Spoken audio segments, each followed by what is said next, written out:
Bom dia, Gachô. Seguindo aí por dentro do livro do Crescendo Zen, hoje eu vou ler com vocês os prefácios do livro. São dois prefácios. O primeiro prefácio é do meu mestre, Yashiki Hiroshi. Ele é japonês, mora no Japão. E o segundo prefácio é de Shoei-san, meu grande amigo no caminho, monge também, mestre, mora no Japão, apesar de ser brasileiro, já está em Sojiji há 8 anos e um querido amigo.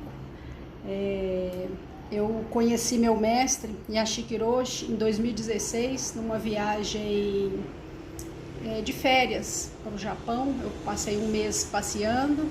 E Shutetsu-san, que é um queridíssimo amigo que a família me recebe lá, minha família japonesa no Japão.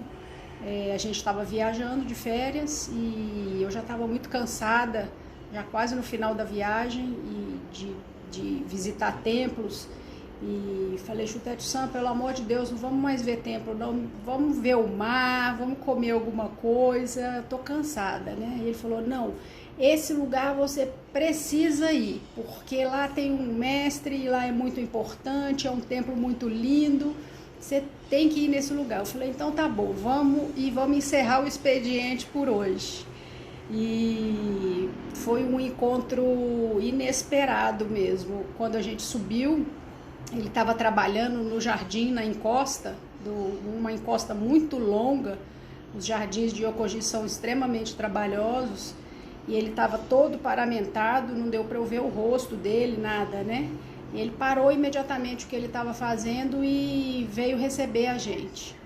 E quando eu pisei nesse lugar, né, em Yokoji, ele tirou aquela paramenta, eu tive uma crise de choro muito forte, não consegui me controlar, ele me atravessou assim de uma forma muito profunda e eu tive um acesso, né, de choro, passei uma vergonha danada, porque Shutetsu-san falava, emotional, né, emotional, emotional que eu não consigo nem falar, né, me deixa, porque eu não sabia realmente o que estava acontecendo e nunca tinha passado por isso antes. Ele percebeu isso. Os encontros no Zen são assim, né? Os encontros de mestre e aluno, eles não são uma conexão por fala ou por teoria. Existe uma teoria por trás, existe um treinamento por trás, mas as conexões são de mente a mente e de coração a coração. Então, quando você conhece o mestre, naquele momento você sabe, né? E naquele momento eu reconheci, né? E ele também reconheceu. E aí, nesse dia, ele falou, volta pra cá, pra você ficar aqui um tempo comigo. E eu falei, mas eu não vou raspar a cabeça, né? Eu não vou ser monja, porque se eu chego careca no Brasil, as crianças vão cair no choro. Aí ele falou, não precisa, pode vir com cabelo mesmo. Eu falei, então tá bom. E aí no ano seguinte, 2017, eu já vinha de uma história longa na iniciativa privada e no governo, já estava me preparando para sair mesmo desses dois lugares. E aí eu fui passar um ano com ele lá. E desde então eu tenho ido todos os anos para o Japão, ficar lá com meu mestre, ajudando, recebendo essas bênçãos, né, que eu sempre recebo lá em Yokoji. Então vou ler para vocês, só não fui 2020, né, por causa da pandemia, mas já já a gente vai estar junto de novo. Vou ler para vocês o prefácio dele, Yashiki Hiroshi. Esse meu mestre tem um trabalho com crianças, eu acompanho esse trabalho dele lá em Yokoji, quando eu tô lá. Ele já faz esse trabalho há muitos anos com crianças das escolas públicas da região de Ishikawa, que é o estado, né? A cidade é Hakui, o estado é Ishikawa, fica no noroeste do Japão, no mar do Japão, no lado oposto ao de Tóquio, lá na outra ponta, um lugar muito bonito. Vou ler o prefácio para vocês então. Com alegria e felicidade, dou congratulações à minha querida aluna Kyoho Josa. Fico feliz que o Zen possa ser ensinado às crianças. Para vocês, pais e professores, brinquem com seus filhos e alunos de forma sincera e com um olhar compassivo. No Zen, doamos o nosso tempo. Falamos e ensinamos com palavras amorosas. Somos benevolentes ao encontrar meios hábeis de transmitir os ensinamentos. Treinamos a identificação, que significa não diferenciação. Não diferenciar entre o seu próprio ser e os outros seres. Essas são as 4 sabedorias que podemos desenvolver com sinceridade e olhar compassivo. Mestre Keizan Jokin, fundador do templo Yokoji, nos ensinou que Zazen significa clarificar a mente e descansar tranquilamente na sua natureza presente. Isso é chamado revelar a si mesmo e manifestar a base verdadeira. Ao longo dos anos, atendendo a comunidade de Hakuin, onde fica o templo Yokoji, também desenvolvemos um trabalho com as escolas locais. Crianças vêm encher esse lugar de alegria e um profundo comprometimento sincero com a prática do Zazen. Raquel Kyoho-san pôde acompanhar de perto esse trabalho, pois morou e treinou aqui por muitos meses. Apesar da barreira da língua, nossos corações e mentes se encontraram. Para crianças, brinquem, respirem, que seus relacionamentos sejam sinceros e alegres. Respeitem e tenham paciência com seus pais e professores. Eles, às vezes, esquecem como é ser criança. Que esse livro possa beneficiar a todos os seres. E aí ele vem com um pequeno poema. Em um lugar remoto, um vale enevoado e coberto de nuvens, vocês devem saber, existe ainda um pinheiro sagrado, que atravessou muitos invernos.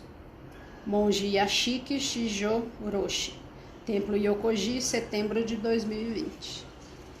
Esse é meu mestre. Agora eu vou ler para vocês o segundo prefácio, que é o prefácio de Shoei-san, meu queridíssimo amigo, companheiro, protetor, confidente, meu melhor amigo no caminho. Zazen é compreender a si mesmo. Um antigo disse: quando a confusão cessa, a tranquilidade vem, a sabedoria surge. E quando a sabedoria surge, a realidade pode ser vista. Manual de meditação do mestre Keizan Jokin. Ele citou esse trechinho que é de mestre Keizan. E aí ele vem com o prefácio dele. Ensinar Zazen para crianças é sempre um prazer e um desafio. Por que ensinar uma criança a meditar? Qual a diferença entre começar em idade adulta e ainda criança? Afinal de contas, o que é esse negócio chamado Zazen? Certa vez, enquanto ainda era noviço, fui enviado para ajudar o abade de um templo no interior do Japão. Chegando lá, dentre inúmeras atividades, era um dos responsáveis pelo ensino da técnica de Zazen para crianças. Confesso que não sei quem se divertia mais, elas ou eu. Elas por acharem exótico um estrangeiro que fala japonês, senta no chão, se abaixa para falar no mesmo nível dos seus olhos, ouve cada palavra de dúvida como se fosse o maior problema do mundo, ou eu por poder ensinar e brincar junto com elas. Oportunidades únicas de poder semear e compreender a si mesmo. Quando ensinamos uma criança a praticar o Zazen, lhe entregamos instrumentos e meios para poder ver a realidade como ela é. Para nós, adultos, é muito difícil ver as coisas como elas são de verdade. Nós nos assustamos, temos medo, sofremos. Criamos fantasias e ilusões para podermos viver a vida sem entrarmos em contato com a realidade. Quando treinamos nossa mente desde criança, temos a oportunidade única de desenvolvermos uma juventude e entrada na vida adulta de forma mais tranquila e menos confusa, pois permitimos que a sabedoria surja naturalmente. Podemos sentar e olhar com uma profunda sinceridade para dentro e perceber com isso a interconexão com todos os seres. Por favor, sentem em meditação, mesmo que por 5 minutos. Neste primeiro momento, o tempo não importa muito. Apenas sentem com a coluna reta, a cervical encaixada, mãos pousadas suavemente entre os pés ou coxas, ponta da língua no céu da boca e uma respiração abdominal natural. Observe a respiração. O ar entra e sai. Apenas isso. Praticar o zazen é de uma simplicidade atordoante. Tão simples que às vezes caímos na armadilha de querermos mais teorias, mais explicações, mais e mais. Fiquemos com a simplicidade da mente das crianças. Quando eu respiro, o universo entra na minha barriga. Foi o que me disse uma criança naquele templo anos atrás. Tenho acompanhado o trabalho de Raquel Kyung-ho desde que nos encontramos naquele templo no Japão. O Crescendo Zen é um tesouro que podemos doar para as crianças de todas as idades. Que tenhamos sempre a sinceridade e a coragem para olharmos com profundidade para nós mesmos. Boa prática. E aí ele vem também com um pequeno poema. A flor da ameixeira desabrocha ainda no inverno. O bambu se curva com o vento forte e não quebra. Pinheiro sempre verde e vivo. Monge Taiko Shoei, Mosteiro de Sojiji, setembro de 2020.